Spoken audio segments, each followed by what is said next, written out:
What's bubbling, magical people?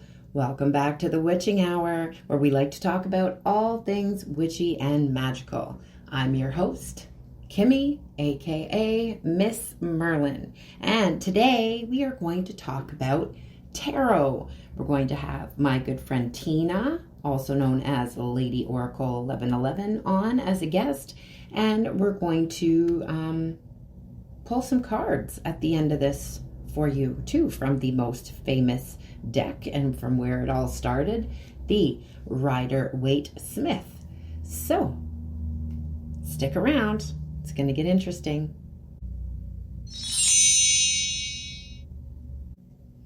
All right, so let's dive right in. Tarot cards, where did they start? Where did they originate? What's the history, briefly? All right, so if we look back at the cards themselves, they can be traced back to the European aristocracy. Aristocracy. Oh my God, I can't wrap my tongue around that word today. Oh my goodness. Forgive me, please. They were known as the Tarocchi or Triumphi.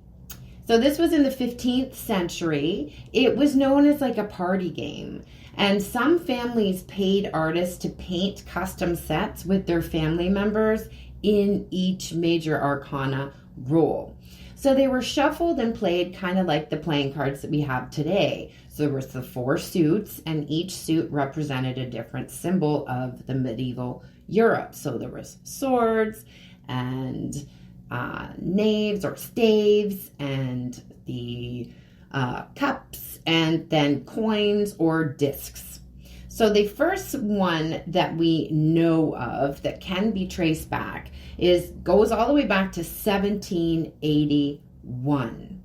Antoine Coup de Gébelin, a French clergyman, wrote a paper that was published where he stated that he believed the cards were linked to Egyptian mysticism and the Egyptian gods. He even went so far as to say that the Catholic Church knew of the power of the cards and tried to keep it a secret.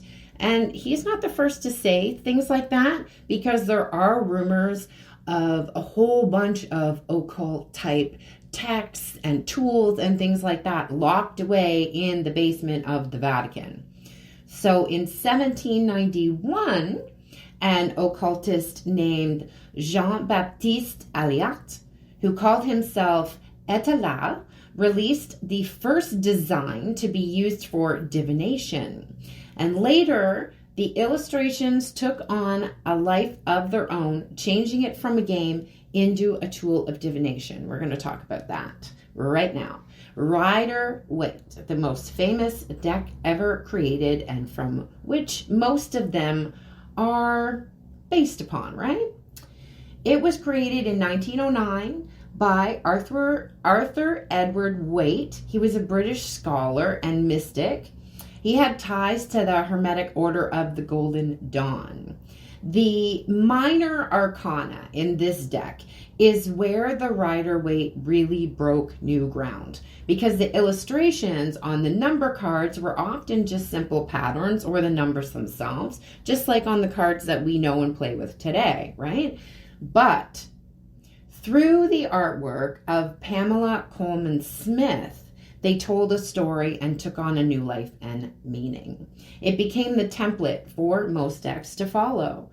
So the thing about Pam is we know this as the Rider Waite deck, right?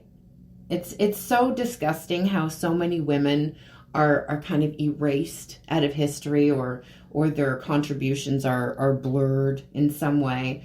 But it's really sad. She died, I think, like very young. I think it was 37, and she died penniless. She was a kind of mystic artist, and now, thankfully, her contributions are being, I guess you could say, honored, because the Rider Waite deck is now known mostly in circles as the Rider Waite Smith deck. Okay, rightfully honoring Pamela Coleman Smith's contributions as the artist. I'm going to put some illustrations, as always, on my socials, which I will have in my link tree below. So there was an exhibition that actually just ended. It was at the Warburg Institute in London that displayed the history of tarot, and they had on display one of the oldest surviving hand-painted 15th century decks, thought to be the oldest surviving relic of the art form itself. Now, the Warburg Institute itself is known to be one of the biggest catalogs for art and magical history. Now, we also, when we're talking about cartomancy, you want to also give credit to the Romani people. They also played a significant role in popularizing cartomancy used for divination across Europe. They spread it around due to their nomadic tendencies. They integrated tarot into their culture and often used it as a means of livelihood. This is where the term gypsy came from. Now, we don't use this. It's very, very highly derogatory. I'm just saying, for history purposes, that's where it came from, okay? There's some debate surrounding the cultural appropriation, but you can't really claim divination because its forms, there's so many different forms of it, all across so many different cultures, all around the world.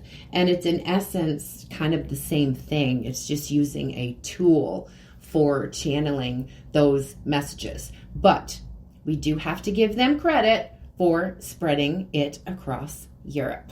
Okay, so that is kind of a brief history of tarot. And now we're going to have my friend Tina, as I said, join us, and we're going to talk a little bit about it.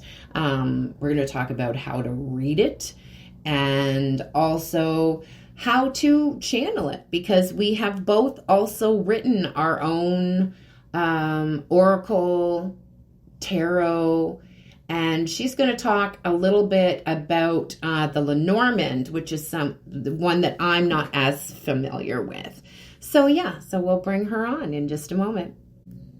All right, we have Tina here on my Zoom. Hello, Tina. Hi, Kimmy, and hi, everyone who's listening to this fantastic podcast. Thanks for having me on. I'm so glad that you could finally come on today. Yeah, we've been meaning to have you on as a guest for a while. So some of you may know Tina as Lady Oracle 1111. And I'll tag her. As you know, I'm going to put up some pictures and stuff of some of the things that we're talking about on my social media. And we'll tag hers as well. So I was just talking about the Lenormand cards, and those are kind of a bit oracle-y, and Tina's a little bit more familiar with those than I am. When did you first start kind of working with the decks yourself? Yeah, it happened already some years ago, even before I started my channel. So I was doing it just for myself. And I was watching YouTube videos with German card readers who happened to use the Lenormand deck, the Giro Marchetti, the Gilded Reverie, and I saw the artwork and I fell in love with it. I was like, it's so beautiful, the colors, the shapes, and I was like, okay, I want to have those. And it was one of the first decks I actually got, together with the Doreen Virtue Romance Angels deck. So those two decks were how I started. Yeah, my very first deck, I think, that I had was the Fairy Oracle, and it was also Doreen Virtue. Now, she's gone a bit crazy. She's gone right back to like Bible-beaten religion and renounced everything, but I still use her decks because I still think they're good before she went nuts. Yeah, she's created lots of decks with a beautiful artwork. Yes.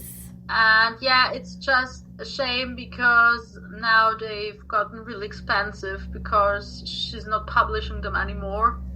I know. So that's what I heard some years ago. Yeah, she's not doing anything of this anymore, and publishers like raise the prices of certain decks. Some of them Yes. aren't even available anymore. And yeah, I use some of her decks. I use some of your decks, some of my self-created decks. I just go with the flow. Sometimes I use tarot. Yeah, but let's see. I feel like maybe even more creators will come out. It's so much going on with publishing. Mm-hmm. So let's see what awaits us. Yeah, for sure. And I like some of them. And I did use some of them. And she was, when she was writing them, she was a little more religion based. So I don't understand why she's renouncing them all now. But that's fine. But I did have one of the original Romance Angels decks. And I got rid of it because I had stopped using them for a while. And now you can't get it anymore. So I just have a little knockoff one of it, which I hate, but yeah, it's the only way I could continue to use it. I was so mad at myself for doing that. Yeah, I have the German version. Yeah. English is not my first language, so I started out with German cards. Mm-hmm. So I have the original ones in German, and I have the English ones from some Chinese copying manufacturer. Yeah, I think that's what mine are from too. Because that's the way you can still get them, but I'm not advertising it here. No, me neither. We don't show them on camera because we're good people, but for like personal use, we are like, okay. Yeah, I know. I don't advocate for that either, but yes, but I would maybe this could be a reason that some publishers say, okay, we do like a new special edition of the Reens cards because people out there are still interested. Yeah, and we're all about full disclosure over here on the Witching Hour, so we always tell the truth, even if it doesn't make us look the best. Yeah. I mean, come on, that's the life. If you want something and it's not available, we try of ways to get it. We're basically telling the publishers, take our money. That's right, yeah. And give us what we want. That's true. Now it's up to them. That's true. For those actually who aren't familiar with you, honey, I know it's a little bit in now, but do you want to let everybody know where you're from and where your beautiful accent is from? Oh, thank you. Accent. I'm from Vienna, Austria. And yeah, I don't know if you hear any very Germanic. I try hard to not sound too Austrian. I've had some English training at university. I'm a trained English teacher. So that's my day job. So Lady Oracle is actually a teacher in real life. And this is just like, a side hobby. I don't know where it's going because life's always changing. If you had asked me 10 years ago if I had a social media channel, I would have said no, never. Yeah, same. So, yeah. Yeah, same. Yeah. Oh my goodness. And I wanted to ask you too, because you have some religious background as well, right? Were you afraid initially to pick up tarot cards? So my religious background is Roman Catholic, so I was brought up, but it's not that huge in Austria. Like, the type of Christian culture we have is like part of the everyday culture of certain celebrations such as Christmas, Easter. Yeah. But my family wasn't overly religious, and one of my aunts is actually a card reader. She stopped doing that, but she was. And so I had kind of this input, and I haven't feel anything like bad or negative about it. Well, I that's just found it good. interesting, and yeah, I don't know. So it's not, we're not as Catholic as Italy or Spain, for example. So it's not that a big deal. Well, I was brought up Catholic as well. I've mentioned that on the podcast many times before, and I was afraid. So I started with oracle cards. Even though like I had mostly like put down a lot of that and I wasn't participating in religion like for many years, right? But that conditioning goes deep. So I found it easier to start with oracle cards.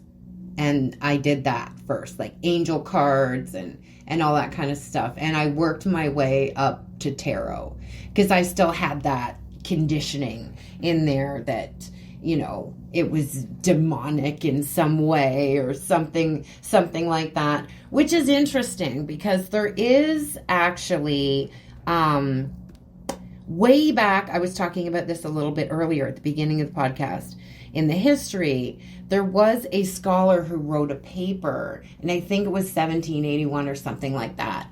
And he was talking about how the Catholic Church actually discovered the power of tarot cards, and they tried to suppress it and hide it. And that's one of those occult tools and things like that. You've heard those rumors, right? Of all that stuff that's locked away and hidden underneath the Vatican. Yes, I think you mentioned like Vatican archives. Yeah, so I've actually been to the Vatican. I stood at St. Peter's Square when I visited Rome, but I was only there for like 10 or 15 minutes. And to me, it didn't feel like a power place. No, it was like you have these columns and it's actually only concrete and the palace. Right. So no plants, no nature. So to me it felt off. Like I'm expecting something more lively, I guess. I don't know how to explain it. But to me it felt like, no, that's not my power place. It's more like, oh my god, how do I put it into words? Not like dead, but like maybe speaking in terms of frequency. Like, yeah, I was just going to say that. The energy of it. The energy flow, it just felt like down, and there's lots of tourists there and people. Yeah. So the vibe was off for me. That is a really interesting take. And I love that you pointed out, like, there's no nature or anything like that. So, like, I've never been. And I didn't actually know that you had been. So that's really interesting. That's the first time that I learned that about you. Very cool. And I do love your take on the energy there because I've always been curious. Yeah, it's basically, it's in the middle of the city of Rome. So yeah. The Vatican is a state within a state. Mm-hmm. It's in the middle of Italy. Yeah. I don't know if you know anything about the historic development of the Vatican. I actually wrote a university paper about the state of Vatican, like if you can actually consider it a state. I did not know that either. Yes, you can. But it wasn't, the purpose wasn't for it to become a state. Centuries ago, it was much bigger. It spread out across certain parts of Italy, so it actually had country. It was powerful force, and it actually got reduced to this very small part inside the city of Rome. And yeah, it's kind of the last reminder that we still have from the Roman Empire itself. Right. So when the Roman Empire existed, the Pope was like the Bishop of Rome. Yes. Yeah. And then when the Emperor moved to the east, the Pope rose in power, so to say. So he kind of, took over power. So it's a very interesting, if you're interested in the history. Yeah, I know a little bit about it because Catholic, right? Yeah, it's really like this blending of worldly and spiritual power, which has developed. And then you had the counter popes later on in the Middle Ages. So, no, I don't like this pope. Let's have our own kind of.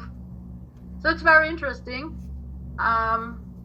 Yeah, but going back to tarot, so I felt drawn to oracle cards first, like you said. Yeah. Because I was a complete beginner, and yeah, in the readings I watched, I was like, yeah, the oracle cards, they look nice, they have text on it, so it can help you. And I just felt more drawn to Lenormand cards, and also there were only like 36 to study instead of 78 tarot. Right. And I don't really fancy the original one, so I like the special editions of tarot more, so with other artwork. And yeah, I sometimes do tarot, but I just go with my intuition. I think different systems have different advantages, different takes on stuff, and I like the combination. So yeah, well, that is the most important too. Intuition. Yeah, with whatever you're good to go, whatever draws your attention, just go with it. Exactly. I always do that too. As you know, I have a plethora of decks on a shelf in my office, in my spiritual office here. And whenever I'm doing a reading for someone or whatever, I'm always intuitively going to, okay, which one is drawing my attention? And whatever one I'm going to is the one where there's different illustrations, or, it's telling me a completely different story. And that's the beauty of tarot. It's not really, and cards, it's not just about what's written in the book as the interpretation of it, but also like what you're getting out of the illustration, what you're feeling from the energy of it. Like, it has so many different interpretations. Yes. So the guidebook can be handy sometimes. Yes. Like if you're really starting out, but I don't really read a lot of them. For some texts, yes, and for sometimes no. I'm just go with the flow. And as I'm channeling much of the information anyhow, so they're telling me what I need to know. So yeah, and that starts, like, the channeling process starts as you're like choosing the deck and that, right? Because that's using your intuition, right? That's your guide team guiding you to whatever's going to give you the clearest interpretation of the information that you're seeking, whether for yourself or for someone else. Yes, I completely agree with you on that. Sometimes even like the setup of my recording space, like when I still recorded readings for YouTube, even then I would channel, this background, this color scheme, these candles, whatever. Sometimes I would sit down, have pre-shuffled all my decks, and still didn't know what the reading was gonna be. And I then just clicked on the record button on my phone and I started talking without even knowing what to say. So I haven't done any scripted reading in my whole 5 years. Yeah, me neither. Never prepared a single sentence, just push the button and get started. And from then they tell me, even like my longest reading has been like 1.5 hours, I think. And everything channeled from the flow. So, yeah. Actually, I shouldn't say, oh, goodness, because I've done readings that long and longer, too, for clients. But when you get in the zone, it doesn't seem like it's that long, right? I don't think I've ever done one that long for my YouTube channel or anything like that. My ADHD doesn't allow for it, usually. But yeah, it didn't feel like that for me. And then I looked on the phone and was like, okay, wow, 1.5 hours is like a movie. But I did a special one with like many subtopics, sub-questions. And when you're in the flow and you want to give more guidance, tell everything that they're telling you. Yeah. And so back then I had the time for those long readings, which I don't have right now. Yeah, I know. Maybe later on, I don't know, wherever the journey is taking me. But you're right. You sit down and you think, yeah, maybe it's like 10 minutes, and then you see, okay, 45 minutes Yeah. or 1 hour, and you're like, oh wow. Like you're completely zoned out, and you have to come back to like reality. And Yeah. I get like that with my client readings, right? Because I want to just give them everything, right? You know? So, yeah.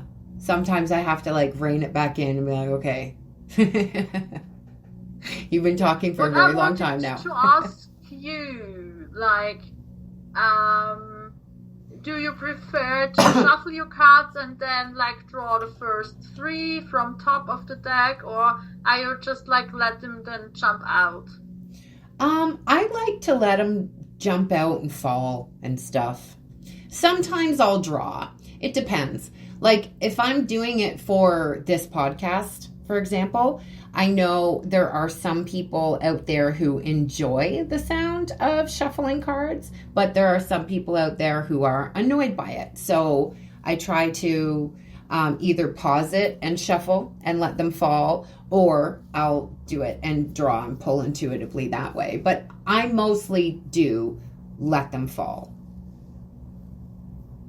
Yeah, same with me, but like I don't usually have a choice. As soon as I take cards and I shuffle them, I'm gonna have jumpers. Yeah, It's same. like, I mean, like even if I don't use Oracle or Lenormand cards, but just playing cards. Like if I play cards with my family, I shuffle and they jump out.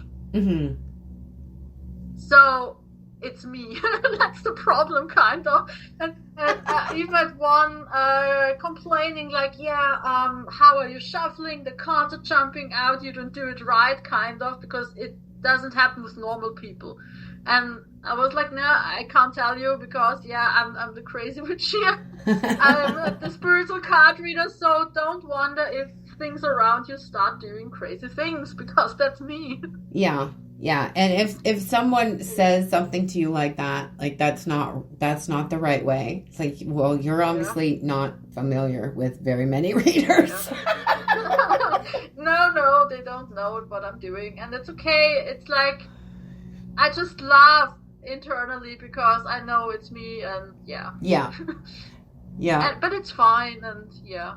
Well, you have like to. An inside joke. Yeah, you have to just laugh because nowadays on social media, like there's I like to call them actualies on every single post.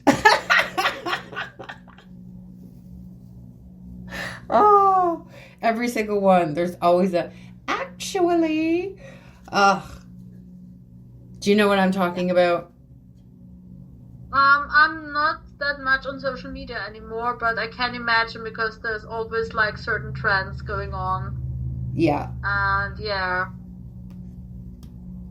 Well, I'm talking about the people who are always there to dispute what you've said. Yeah. You know? Yeah, whatever. Like if you say, oh yeah, the sky's blue today. You're like, actually, it was classified as purple. Okay. Like, that's what I'm talking about. Sure. Alrighty. I just try not to engage. Ask you, have you done cards before you started your MS Merlin channel? Oh yeah. I was doing them for years before that, just by myself. And I kind of started actually on Facebook, which is interesting because I don't even really have Facebook anymore.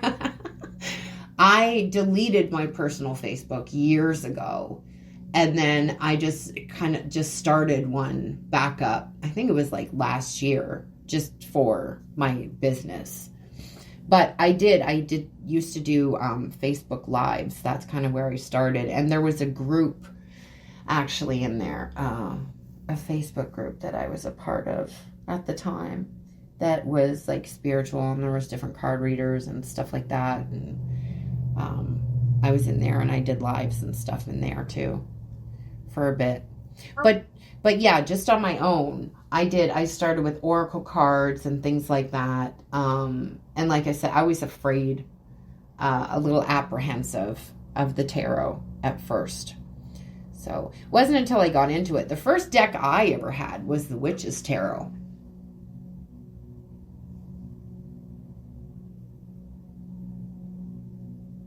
Do you know that one? Interesting. Yeah. Is it with this cute little witch? I think that's the Everyday Witch one that you're talking about. That one's cute too. Sometimes I'm confusing them, yeah. Yeah, I love that one too. I don't even have that one anymore. I gave it to someone else so they could learn tarot. But it's really nice. I'm trying to think of what's on the front of it, but that is exactly what it's called, the Witch's Tarot. I think it's like a witch in the fog, and she, like, I don't know. I'm not sure. I can't remember, but that seems to be coming to my mind. But yeah, interesting. Like, you started on Facebook, then Instagram. That's how we met, through Instagram. When I joined in 2020. Yes. Yeah, gosh, I don't even remember. I joined when it started, and then I wasn't on there at all. I wasn't on social media very much at all. It was just basically just Facebook. And then I did kind of go back to it. It's just been my business stuff, basically. I don't really put a lot of personal stuff online anymore. Just 'cause. Yeah, I don't have like personal social media as well. Me It's neither. just like I use my Lady Oracle for that, and it's fine that way, and that's how I was guided to. Yeah. Yeah, same, for sure.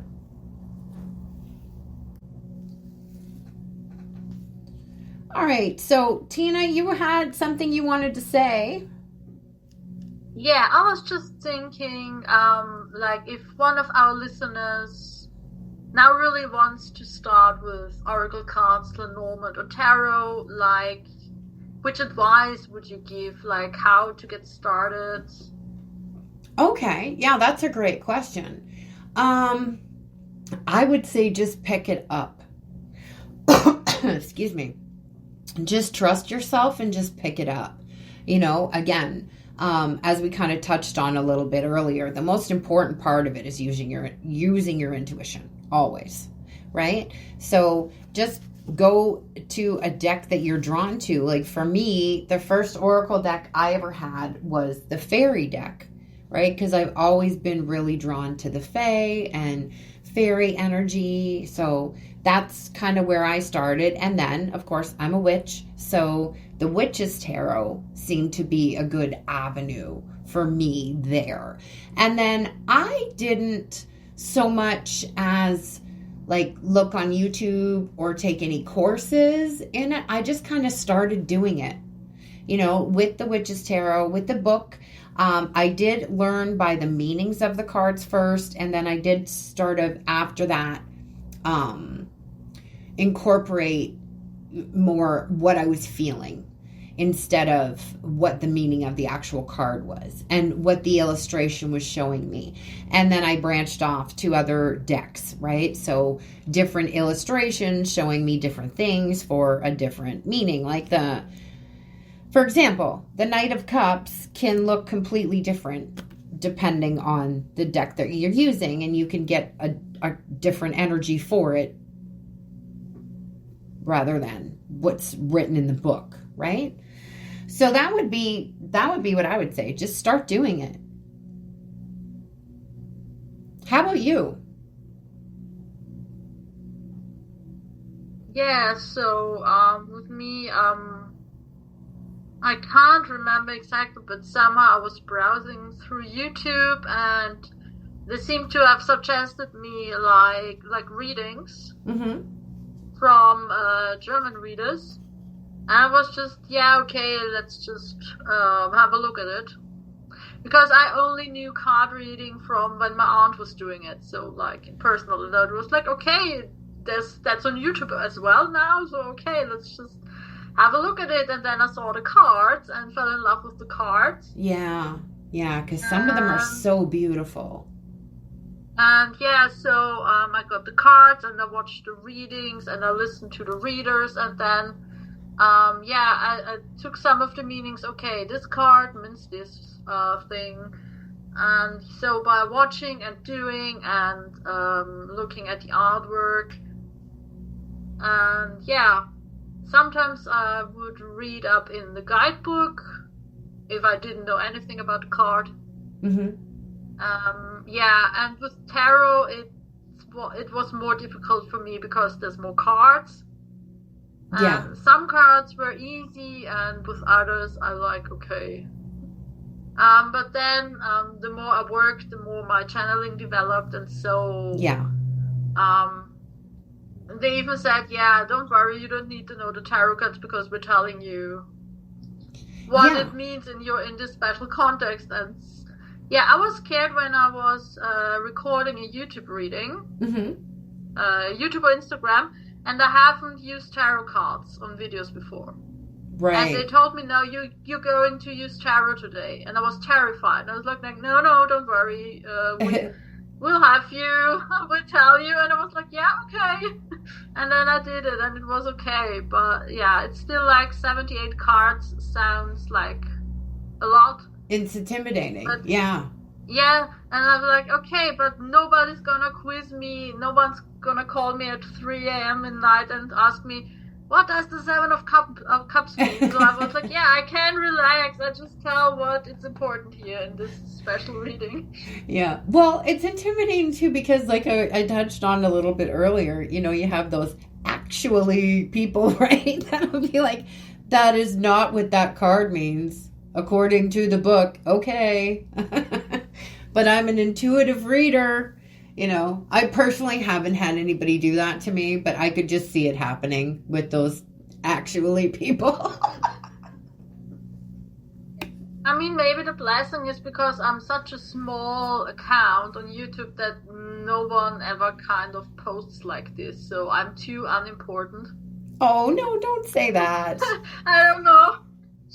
But yes.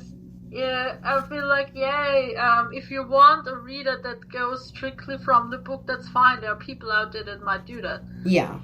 But we are intuitive people, and if you feel more drawn to us, welcome to the club. And yeah, not everything always goes with the meaning by the book. That's my take on it. Yeah, because let's see, it's an old deck, and the guidebook was written, 20 years ago. Yeah. Like, I feel like every time has a certain energy, and the artist, the author of the book, they all have their own personality, their own take on something. But we as the reader as well. Yeah. So, yeah. I think there's a baseline. Be a bit more creative. There's like a baseline energy to each card, right? Like a baseline, basic meaning to what it kind of means, right? In a general context. And then you can like add or delete on that based on what you're intuitively feeling, maybe what you're seeing clairvoyantly, what the image is telling you, like there's all these different factors. That's why there's nobody who can really tell you that you're doing it wrong. So don't be afraid. That's kind of my biggest advice. Yes, and just like, and if you just feel like drawn to take out your deck today and just shuffle and see what jumps at you, and you just feel them out for the energy, or you feel like you really want to learn it, there's free YouTube videos out there. Yeah. You can find courses online, so if you feel drawn to that, that's perfectly fine, but I'm not going to be doing different, like a course on how to read tarot. Like, I think we're doing it right now. This is all that I would really say about it. It's like, follow your intuition and just start. Yeah. But other divinations, I will be doing little courses on those. Like, I'll be doing one for runes and things like that. So you guys want to watch out for that. Yay, so we have something to look forward to. Yeah. There's I was thinking too, I was seeing it in my head. There is a tarot deck. It's all pink. I think it's on Etsy. I can't remember the author. I wish I could, because I would love to shout them out, because it's absolutely gorgeous. But it's all pink, The whole thing is different shades of pink, and you know how I feel about pink. Yeah, so you have to get this one. I want it really bad. It's so pretty. Yeah. But I like Oracle decks too, and those are a good starting place. They really are, because you can just you can read the meaning right off the card, because a lot of them are printed right on the card, or, go from the book from that too, because Oracle ones are different. But it's a little easier. It's less intimidating. Yeah, I feel like this is like a really gentle start if you really want to check if that's something for you. Yeah. And it can develop from there. Like, I Yes. started with 2 decks, and now I'm like, I don't know. I have 2 big drawers full of them, and I'm like, okay. I have way too much. I know. The shelf is expanding. Yeah. Oh, goodness. So funny. Oh, my tummy is rumbling. It must be getting close to lunchtime. It is. It's getting close to lunchtime over at yours.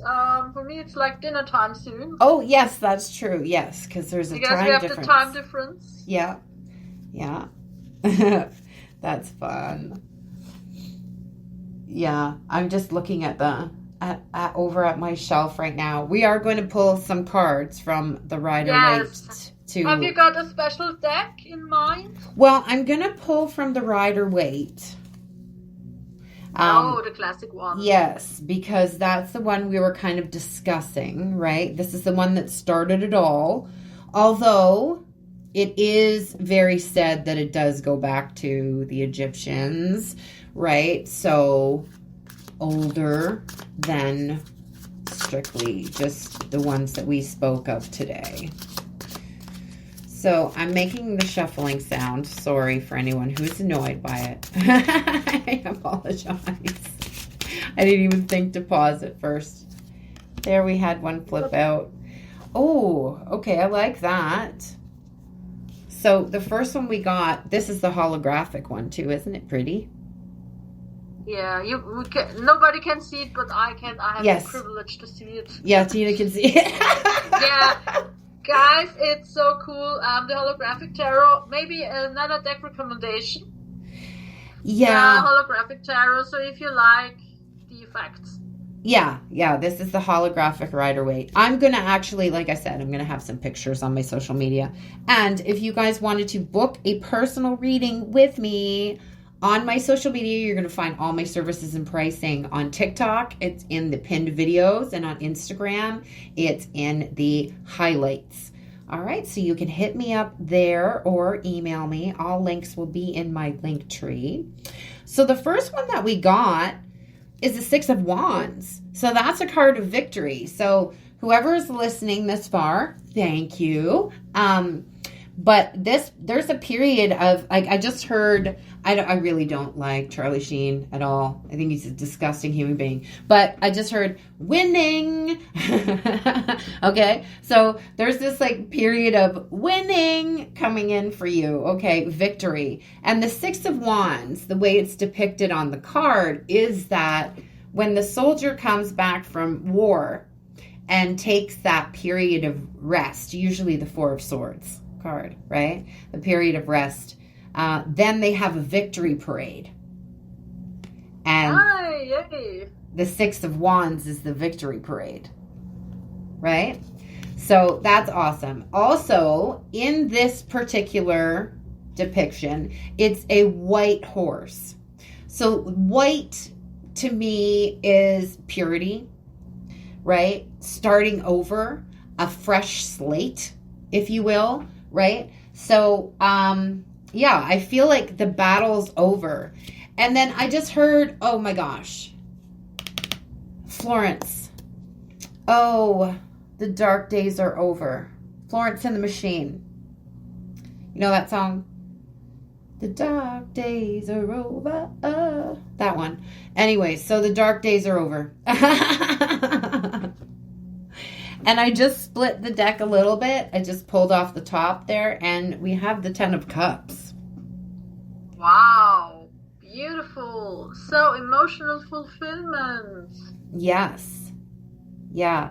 And, okay, so on this one, we have the rainbow at the top with all the cups in it. And the rainbow energy for me is giving me June, right? Because June is Pride Month, right? So that could be a timing clue for when you might have this victory, okay? And I think it might be like an emotional victory, okay? But I feel abundance in general, like I really do. And when I was speaking about Dionysus last week, we were getting that energy too. Like there's a time of really, really abundant time coming, right? So you want to be planting those seeds. But this is like definitely emotional fulfillment here. It's like depicted usually on most decks as happy couple together. Okay, so definitely could have to do with, romance. Yeah, beautiful messages we got. And like also with the rainbow and the family under the rainbow, like was it children, like the couple? Yeah. So maybe also like children from the other side saying hello or leading someone towards victory, like support from the ancestors. I feel like this entanglement, but in a positive way. Like we're here to support you. Yeah. Like grounding in the 3D. Well, what I also feel too, because it also comes with the Seven of Pentacles, that might be something that you might have been trying to manifest, right? Is a family, right? You may want a partner and children. Okay, so that may be something that you're trying to bring into your physical space. So it's not like you're going to start out tomorrow with 2 toddlers and a husband or a wife or whatever, right? But the seeds have been planted. But also if it's not physical children, right? There's things that you want to birth, right? And nurture in the same way that you would a child. And coming with the Seven of Pentacles here, we have this, the man is standing here in front of a bush that has the 7 pentacles on it. And he's standing there with like, it's a hoe. Oh, laughing is fun. Okay, so he's got a hoe and he is getting ready to harvest those pentacles. They are almost ready. Beautiful, yeah. Like so your manifestations. Summer coming in, so harvesting. And yeah, like usually if you want to have children, you have to wait at least for like 8 to 9 months. Right. Normally. Yep. But June is actually a nice month to get engaged or to get married, I would say. Yeah. Like yeah, if that's something you wanted. Where I'm living, the weather is fine. Yeah. Yeah, and interestingly, at work, so where I am, I have some colleagues who got pregnant lately. So yeah, see, birthing new things. So like you start to seeing the belly that are pregnant. So it's like the seed has been planted. Things are gestating. Things are coming in, and you can see it now. Yeah, they're gestating. Yeah, and we have the 6 of Cups here too, which is really cool. And that's balance. And you mentioned the ancestors there too, Tina, right? Yeah. And that card is about ancestral balance as well, right? I'm seeing it come with the 6 of Pentacles, even though this is the 6 of Cups. We were talking about a romantic relationship too. And if you see this, Tina can see this. The rest of you can't. Yes. But the small flowers. It's flowers. Yeah, and actually I just went out shopping with my mom yesterday for Mother's Day for some flowers to plant in my garden. So planting seeds, right? Planting pretty stuff. But you also may receive some flowers, or that could be a synchronicity for you. You know, you could be getting your flowers, or someone could buy you some plants, you know. Yeah, some dating tips from us ladies to guys who are listening. Flowers are always a nice idea. I think always welcome. Nearly every women usually like flowers. Yep, that's true. That's very true. And yeah, Mother's Day. This is a a big weekend for flowers and people giving plants and stuff. Although I don't really like the history of Mother's Day. Actually, Mel and I are going to talk about it next week a little bit. So we'll talk about that. We'll tell you all about it. But yeah, I'm going to leave you off with that victory and the Six of Cups. Things coming into emotional balance for you, I feel. Yeah, and I've just heard like drunken in love, which kind of wraps it up with last week's episode, like this Dionysus, this celebrating, feasting energy. Like someone might feel he's drunken on love for a certain person. Like really this beautiful, the first phase of you being in love and you're just like on cloud. Do you say 9 in English? Because it's a different number. Cloud 9. Yeah, cloud 9, and we have the 7. Yeah. Interestingly. It's so funny because I just posted a meme last night. I called it Inside Miss Merlin's Mind. And I put something about like, if y'all could see some of the things that I have said while in love, like it would be detrimental to my brand. Oh God, I would die of embarrassment. I really would. So funny. So funny how all those little synchronicities tie in. I just thought that was funny. Yeah, so I really feel this positive vibe now. So with the love, so yay. And everyone's just like, yeah, I want this message to be for me, and we're rooting for you guys, we're cheering for you. And yeah, and it's like a wave of positive. Like I'm seeing like you know, in My Little Pony, you know, it's like a wave of like pink water, like but pink sparkly goodness, you know, coming in onto everybody. Yeah, it's that season. I've never seen My Little Pony, but I know some. These are the cute ponies, so yeah. I think you understand what I'm trying to say. Yeah. Like in my childhood, I watched the Care Bears. Yeah. Okay. So you have the from the tummy then the you know the Care Bear stare. Yeah, that was the Care Bear stare. Yeah. So yeah, they did the Care Bear countdown to the Care Bear stare. How did I just remember that just now? That's hilarious. Oh my gosh! But you could see it that way if you want to. The big wave of like positive, glittery awesomeness coming your way. But I just see it. Lots of sparkly pink. Sorry if that's not your color. But but just like the pastels that come along with the season. Just that sparkly energy just flooding in. So that's awesome. Like for whoever is listening to this. Also, my phone is at 66% right now. And that is a number of harmony and balance. So a time of harmony and balance being in your existence for you right now. Spend some time outside. I'm noticing Tina's background. She looks like she's in a beautiful forest right now amongst the fae. Yeah. So I spend some time out in nature. I love that. Yeah. Mm-hmm. I hope to go to the forest soon. It's like I don't live that close to a forest, but it's possible to go from Vienna, but it takes some time, and yeah, maybe I can make it later on. Yeah, that's how I'm very blessed. I have lots of different nature environments very close to me. I haven't been to, it's Scouts Valley is where I like to go around here. It's a beautiful, beautiful deciduous forest. And there's a beautiful little creek back there. But so we had that ice storm, right? Not too long ago. And there's still so much damage, so many trees down, and yeah, it's just a mess. So I have no idea what it looks like back there. I haven't been back there to investigate yet. So we'll see. But yeah, do you have anything else that you're feeling here, Tina, that you want to add before we go today? That's a great question. So I feel another card from the deck. Okay. But I feel it from, is it like the Quantum Tarot, the one spacey, lilac purple one? Oh, yes. Yeah, okay. With the satellites and stuff? I don't know, I feel that. I'm sorry.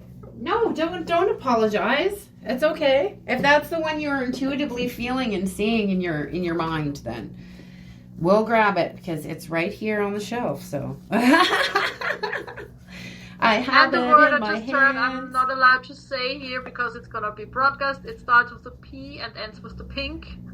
Paint the world, dudes, pink. But we had the pink. You could say it. Yeah. I put an explicit warning on this because you Yeah. know me. F-bombs always fall out of my mouth. And even if I don't remember saying one, I still always put the explicit on there because The it female usually happens. reproductive parts pink.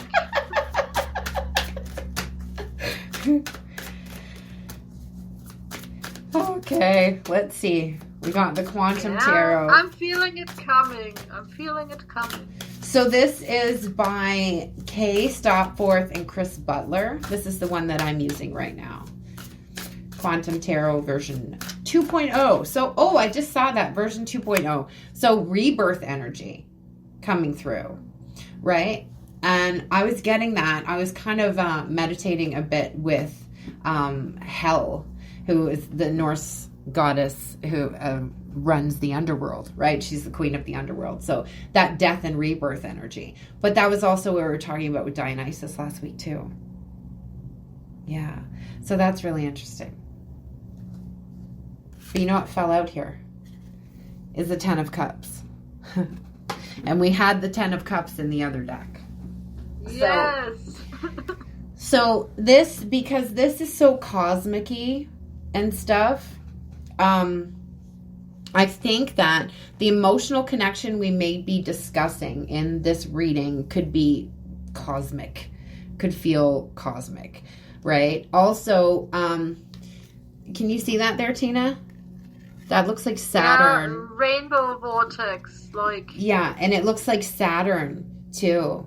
So Saturn, I feel, and I did a short reading about this on my Instagram, actually. I think it was yesterday, that, you know, some of you may have like finally put down a pattern or stepped out of some sort of karmic loop or you know, settled some karma or something like that, right? And you've possibly stepped onto a higher timeline now, right? Saturn is the lord of karma, right? So something shifted for you. So you've moved timelines, right? You moved rings. That's what they're showing me here. So very interesting, you know, because we were talking about the imagery. I just heard it's time to do better. Yeah. Like, you can do it. It's like this encouragement. Yeah. Even though you might not feel 100% ready, just like, start with what you can do.